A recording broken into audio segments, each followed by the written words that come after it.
So my name is Stanley. I am a master's student right now in my second year at the Department of Medical Biophysics over at the Mars. And I am going to reclassify into the PhD program. So during my undergraduate studies here, I did it here at U of T. I was a double major in cell molecular biology, as well as human biology in the health and disease stream. So my lab focuses on cancer epigenetics and as well as the chromatin biology. And what I specifically focus on is looking at how mutations, single nucleotide variants in the non-coding space, which a lot of people in the molecular biology field has disregarded in the past, is now looking at, and how mutations in the non-coding genome can affect cancer progression. And specifically, I'm studying this in prostate cancer. So real-world applications is that prostate cancer patients, when they're diagnosed, they're mostly diagnosed at the intermediate risk stage. And these patients are those who are being treated through surgery or radiation therapy are typically treated with the goal of cure, as their tumor remain localized to the prostate. However, when these patients are treated with, again, radiotherapy or surgery, about 30% of them actually have relapse within 5 to 10 years, and so it is a big issue. Therefore, we need to find novel therapeutic targets to reinforce the treatment of these patients. Okay, so I got my position through applying at the School of Graduate Studies at Medical Biophysics. And medical biophysics is one of the more rare departments out there right now. It's more common in states where you have rotation-based programs, where you are accepted based on this face value of your curriculum vitae, and then you can choose the labs you are interested in, and then you can do a 5-week rotation in that lab. And then at the end, after 3 rotations, you and the supervisor of interest can talk about it. If you both want to have a relationship going, then that's how I got into my lab, because I took a chance. I never did epigenetics, but I loved my time there, my 5 weeks there, and I thought it would be cool to do this for a few more years, or maybe as a career, and that's how I got involved. So my day starts at around 7:30 when I wake up, and then I commute here from Scarborough. And because of the commute, spending 3 hours on the subway in TTC, I try to maximize my time in the lab. So then that way, I just spend in the lab about from 9 o'clock in the morning until 7:30 to 9 at night, and then go home and sort of repeat. And no, not many people does this, but I personally enjoy it very much because I get a lot done. I spent 3rd and 4th year during the year, as well as the summer, at Toronto Western Hospital. I was a part of Dr. Mark Irwin's lab studying stem cells and treating lower back pain. Well, I actually saw Dr. Irwin at one of the classes I took, and he was a guest lecturer. And let me just say, when they say go up and talk to the speaker and don't be afraid, it actually is true, because that's how I got my opportunity. I was very interested in his research, and I talked to him after class, and we talked for about 10 minutes. He said, send me an email, and that's how I got my position.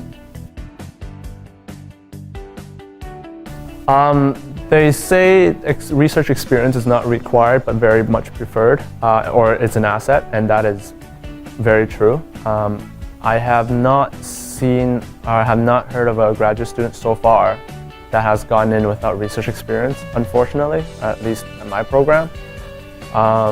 So try to get research experience in undergraduate studies if possible, but that doesn't mean give up if you don't get one in 1st or 2nd year, because I've seen many people, many of my friends that got their research position in 3rd or 4th year, or even worked in an extra summer after they graduated in the lab, and then they got into graduate school after that. So very important to not give up and just keep going. 1st and 2nd year, it was a lot of emailing, a lot of template emailing, which is bad, don't do that. I admittedly on record, I have copied and pasted a lot of emails and have copy and pasted the wrong emails with the same professor's name to the wrong professor, and they actually have replied. So don't do that. I advise that just like the most things you do at U of T, just don't give up. Like, you know, how you have to study for your classes, it's the same thing with your emailing for professors, is just be persistent. Try and personalize your emails, actually talk about why you're interested.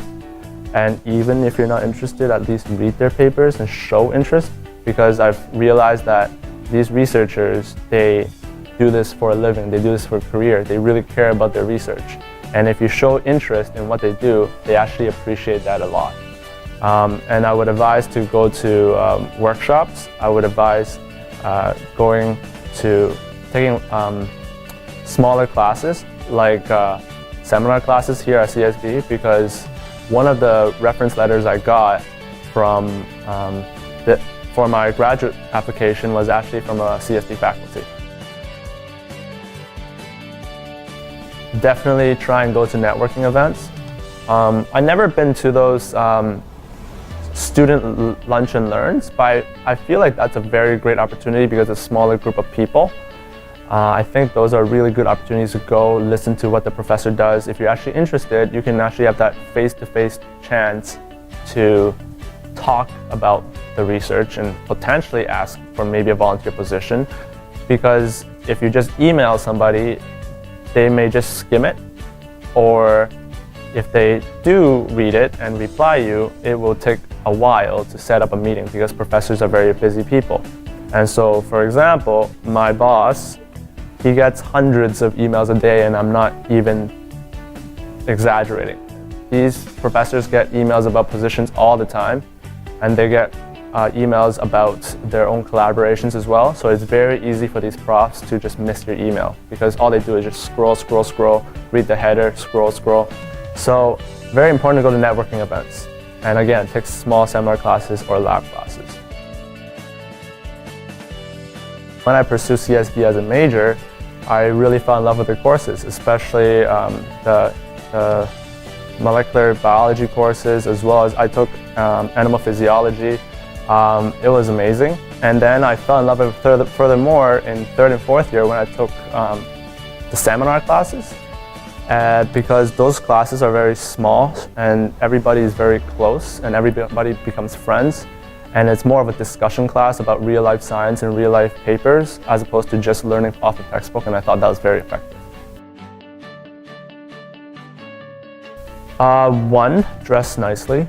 That doesn't mean to say show up in tie and suit, just look presentable, don't wear jeans, that's a start. Two, sit up straight. These are very common advice, but more specifically, don't lie at your interview. I have seen people who have lied about, I have experience in this, I have experience in that, and then when the PI or the supervisor asks them, okay, well, what do you know about it? Like, so I engage your experience, and that person would be like, I have no idea. And let's just say that person's interview did not end up going very well. So do not lie and ask questions. Do not let the conversation go dead. If you're given a 30-minute time slot, if you feel like the professor is running out of questions to ask you, you start asking questions. And this is where you do your homework beforehand, going into the interview with knowledge of what they do.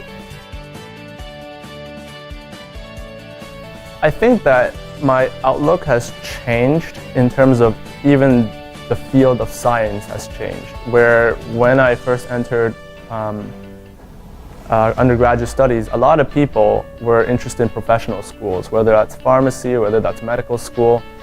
But now, when I still mentor first-year incoming undergrads, I ask the same question, what do you want to do? And I'm getting less and less answers about medical school, pharmacy. I'm getting a lot more answers about going to graduate school, get a degree, going to startup, entrepreneurship. And so my outlook, as theirs are also switching towards sort of maybe an industry side of things. But that is not to say I'm cutting out academia, because I love what I do, and it really depends on what happens in the next few years for me.